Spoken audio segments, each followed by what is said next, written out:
Aduh Kiai, istri saya habis nanganin pasien berat kasus dukun. Istri saya sakit demam, menggigil, panas dingin. Tolong Kiai, ini kayaknya sihir berat ini.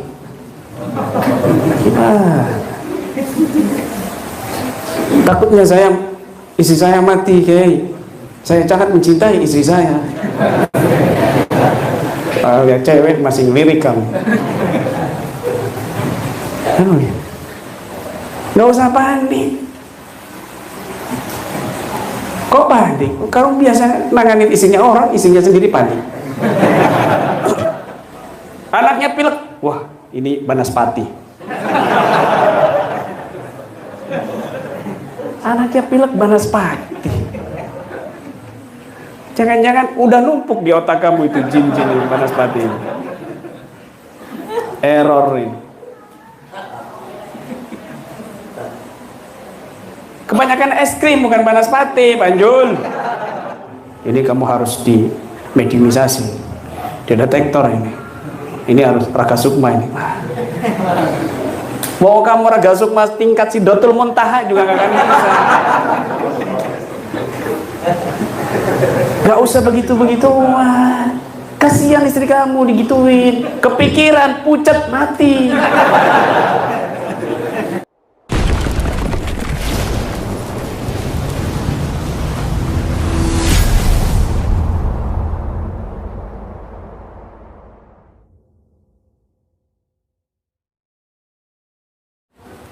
Hatinya diperhatikan.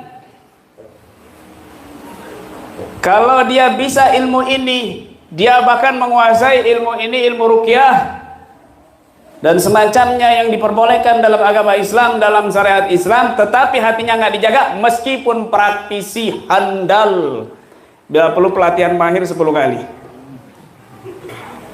Ya, bila perlu pelatihan mahir juz 2. Padahal belum ditulis. Tetap dia juga akan kena babak belur kewalahan. 2 hal ini kamu harus jaga. Dan kamu dimasukkan orang-orang khusus mendalami ilmu ini, ilmu ruqyah. Jaga dengan baik. Jangan lupa hati dijaga juga. Yo ayo dengan Quran, terapi jasmani. Yo ayo dengan Quran, tetap. Itu. Rahasianya di situ. Oi, paham? Belum, paham belum? Jomblo. Oh. Angel.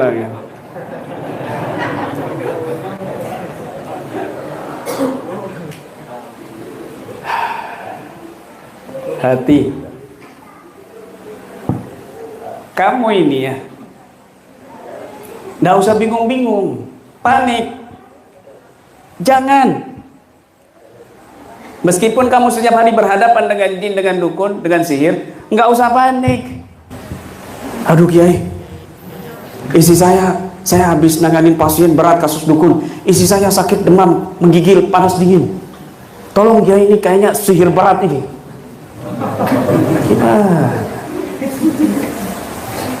Takutnya istri saya mati Kiai. Saya sangat mencintai istri saya. Lihat cewek masih ngelirik kamu. Nggak usah panik. Kok panik? Kamu biasa nanganin istrinya orang, istrinya sendiri panik. Kan lucu. Iya kan? Lucu kalian ini. Biasa nanganin istrinya orang, ngobatin istrinya orang, istrinya kena panik. Bingung gitu. Anaknya pilek. Wah, ini Banaspati.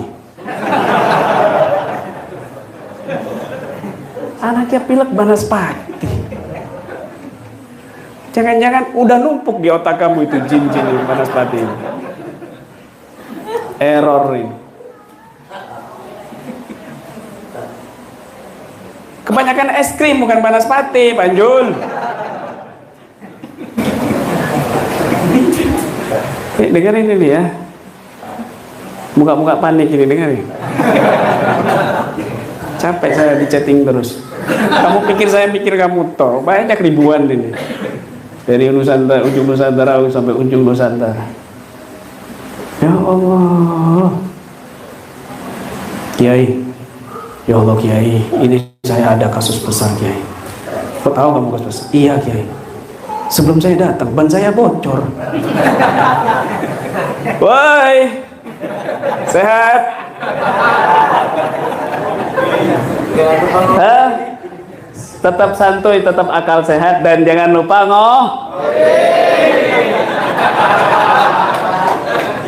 ya Allah. Babi Aldo, mobil Babi Aldo.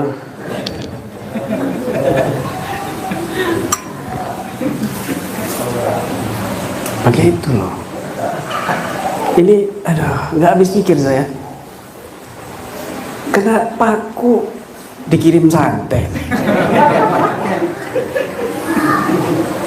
Ini Kiai. Oh, ini pasiennya hebat betul Pak. Pasiennya yang hebat. Kok bisa pasiennya hebat? Iya Kiai. Ini dukunnya kayaknya dukun dari Jampang Kiai. Kok tahu kamu dari Jampang? Ya kan di situ paling hebat. Masa saya baca faku sihir 7 kali nggak bisa? Ya kamu kurang. Ada lagi yang apa? Faku payung.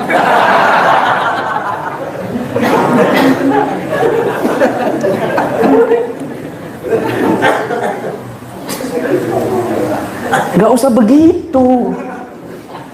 Lebay ini praktisinya ini. Kebanyakan nonton Adab Indosiar.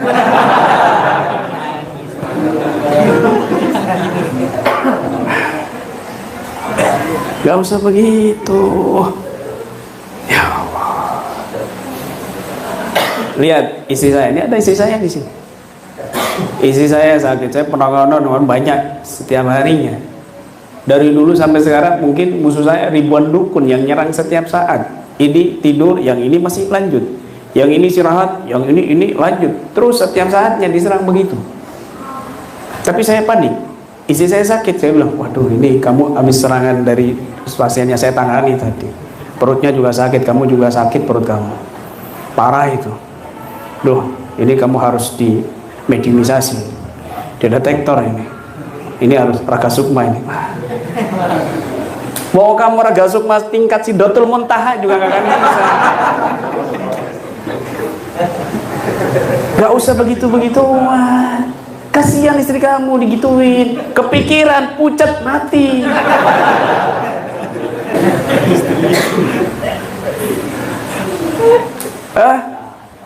Bahaya. Gak usah begitu. Istri saya sakit. Meskipun saya tahu itu serangan sihir, saya diem, tapi saya obatin. Saya ruqyah. Saya pijat sambil baca doa ruqyah. Pusing kepalanya, udah minum obat, udah. Masih sakit, masih. Ya sudah, sini bismillahirrahmanirrahim, dipijat sambil terus dicabut. Allahu Akbar, sudah. Udah hilang. Alhamdulillah hilang sembuh. Ini ada sih saya. Terus nggak ngomong saya, udah. Bismillah. Selesai saya tinggal. Nggak saya ngomong. Ini tadi kayaknya kiriman Banaspati nyasar. Banaspati lah. Nggak perlu begitu. Dengar ini praktisi. Isi saya juga nggak begitu kok. Tahu saya nangani pasien banyak-banyak sihir, tapi juga nggak kepikiran ini sihir, ini santet, ini begini, ini begitu. Enggak. Misalnya istri saya sering mimpi begini, gini dikejar-kejar. Terus besok malamnya mimpi yang sama, besok malamnya juga mimpi yang sama. Terus saya panik. Wah, ini ada yang mau coba-coba sama saya. Kayaknya kamu sedang diincar, kamu begini, kamu harus terus begitu. Enggak, saya diam, tapi saya mikir, tapi saya berdoa, begitu. Itu berarti mental yang kuat, itu berarti hati yang kuat. Perbaiki sangkaanmu gitu kepada Allah Subhanahu wa Ta'ala, meskipun itu pada faktanya misalnya itu kena sihir, tapi kuatkan mentalnya, kuatkan persangkaan baiknya kepada Allah. Kelar masalah. Beres. Beres. Begitu. Paham ya? Perempuan paham? Bu, paham? Ya Allah, ngenes kamu. Juga sama. Tapi tetap jaga adab. Habis penanganan, ya jangan langsung kamu masuk kamar pelukan sama istri kamu. Enggak. Wudhu dulu atau mandi. Begitu. Setidaknya kamu di jalan baca wa ja'alna min baini aydihim saddan min khalfihim saddan fa'asaynahum fahum. Kemudian baca Al-Isra hijab surah itu wa idza qara'ta al-Qur'ana ja'alna bainaka wa bainal ladzina la yu'minuna bil akhirati ila akhirih. Begitu. Baru kamu masuk rumah. Di motor, di perjalanan. Nggak usah bingung-bingung kamu itu. Ini praktis ini. Kenapa kok masih ada serangan? Kenapa kok masih sakit begini? Awalnya kan pasien sebelumnya. Kamu ngamalkan buku maslak saja istiqamah sudah cukup dari semuanya. Sudah cukup dari semuanya. Hilang nggak ada bekas. Hilang nggak ada bekas. Baca Khulasah Madat, Ridul Latif, Rotibul Hadat, Tawasul itu sudah cukup. Nggak usah mikir macam-macam, nggak usah cari dikit-dikit lagi, nggak usah bertapa di Gunung Kawi, di Gunung Selamet. Nggak perlu. Itu wirid pamungkas sudah. Tinggal kuatkan mental kamu, selesai. Begitu. Begitu. Nggak usah takut. Dengarkan baik-baik. Allah Subhanahu wa taala berfirman, "Wala tahinu fi ibtigha'il qaum. In takunu ta'lamun fa innahum ya'lamuna kama ta'lamun. Wa tarjuna min Allahi ma la yarjun. Wa kana Allahu 'aliman hakima." Wala tahinu fi ibtigha'il qaum. Wala tahinu fi ibtigha'il qaum.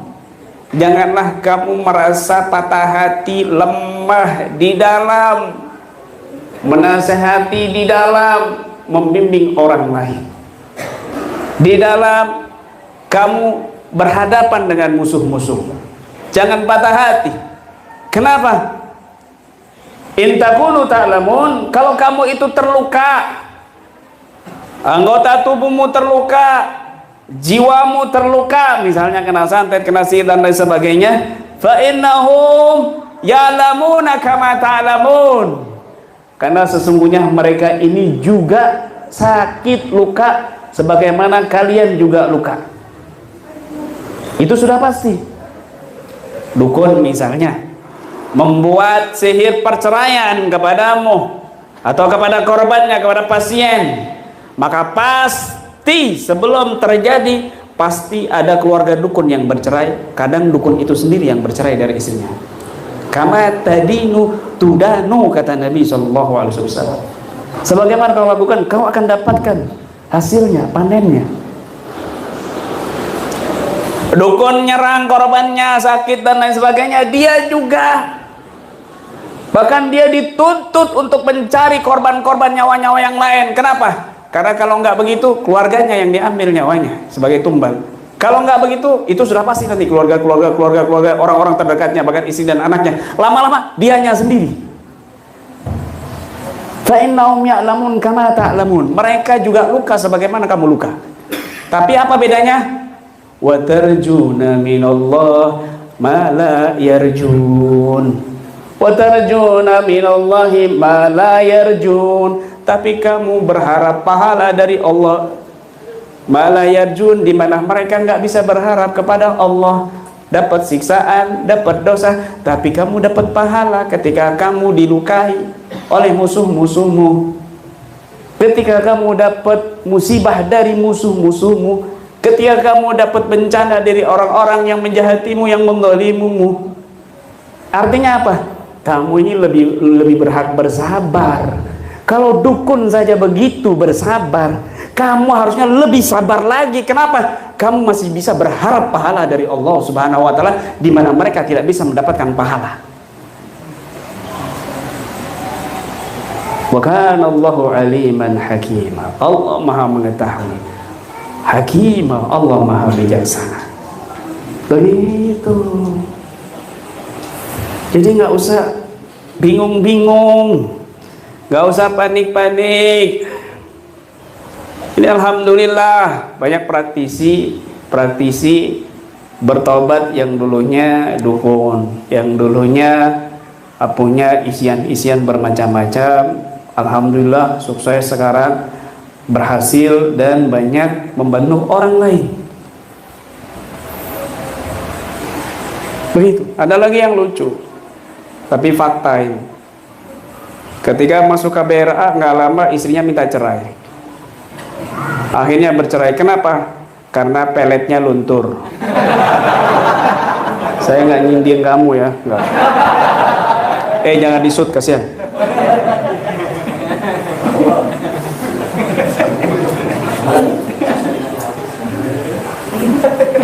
Loh, dia cerita sendiri soalnya. Jangan panik, tetap semangat.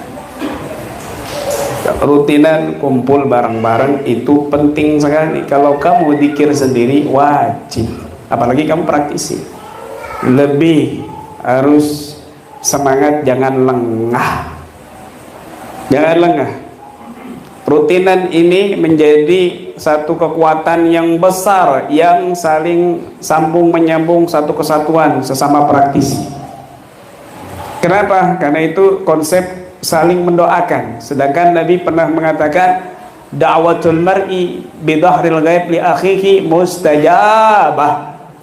Doanya seseorang kepada saudaranya itu tanpa sepengetahuannya adalah mustajab. Mustajab. Kan ketika rutinan kan saling mendoakan. Apalagi ada sholawat rabito wa ashabar ruqyah wa hadhil ummah barzukina bisyati wa salam wa sa'adati wa rabita fi din wa lil akhirah wa sallam. Itu mendoakan satu dengan lain. Ada ratibul haddad di situ yang saling mendoakan. Wa'fu anna, saling mendoakan satu dengan yang lainnya. Maka konsep seperti ini saling mendoakan menjadi kekuatan yang besar. Yang seharusnya mungkin kamu ini babak belur dalam waktu setahun, tapi karena ada rutinan satu dengan yang lainnya, akhirnya tersaring serangan-serangan itu sehingga serangan itu menjadi ringan sekali. Harusnya kamu ketabrak, harusnya kamu begini, harusnya kamu begitu, tapi terselamatkan dengan doa satu dengan yang lainnya. Ya, bayangkan malam ini ada yang rutinan di sini, malam ini ada yang rutinan di sana, malam ini siang, pagi, sore, bahkan malam, setiap harinya itu ada yang rutinan. Di beberapa daerah itu tidak sama waktu rutinannya. Artinya apa? Orang yang tidak rutinan tetap mendapatkan transfer doa, transfer power dari yang rutinan. Terus begitu. Ini yang disebut dengan robitoh. Karena robitoh itu bukan cuma robitoh antar guru dengan murid, tapi robitoh juga terjadi antar sahabat dengan sahabat, antar pasangan suami istri, antar anak dengan orang tua. Robitoh luas, bukan cuma antar guru dan murid saja. Nah, ini dipraktekkan sama guru-guru kita, para habaib dan sebagainya. Panjang kalau saya cerita kisah-kisah mereka. Begitu. Maka ayo bangkit, semangat, ya semangat. Rutinan istiqamah, pindah-pindah rumah itu lebih bagus. Apalagi setiap cabang ada PC markas, itu tambah bagus lagi. PW DKI ada kantornya besar. Setiap PC seluruh Indonesia ada kantornya. Ini sangat luar biasa manfaatnya. Misalnya kamu diusir sama istri kamu, kamu lari misalnya ke Jakarta Selatan, ke Jakarta Timur, ada penampungannya. Kan begitu ya. Kamu misalnya dari Bogor tugas ke Surabaya, tugas ke Sidoarjo, di Sidoarjo, Surabaya, Gresik dan sebagainya ada markasnya masing-masing. Saya anggota KBRA, ini buktinya, selesai. Bahkan ada yang dari Madura kerja ke Jakarta, ditampung di Jakarta. Mereka biasa istiqomah rutinan di Madura, tapi nggak tertinggal rutinannya. Kenapa? Gabung rutinan di Jakarta sama tim Jakarta. Terus di Bali, di Banyuwangi, di Bondowoso, di Malang, di Pasuruan, di Kudus, di Semarang, di Solo, di Demak, di Kendal, di Cirebon, di Serang, di Tangerang, di Kebumen, di Banyumas, ya, di Jogja, semuanya ada markas, semuanya ada kantor untuk teman-teman penanganan ataupun sekedar mendata.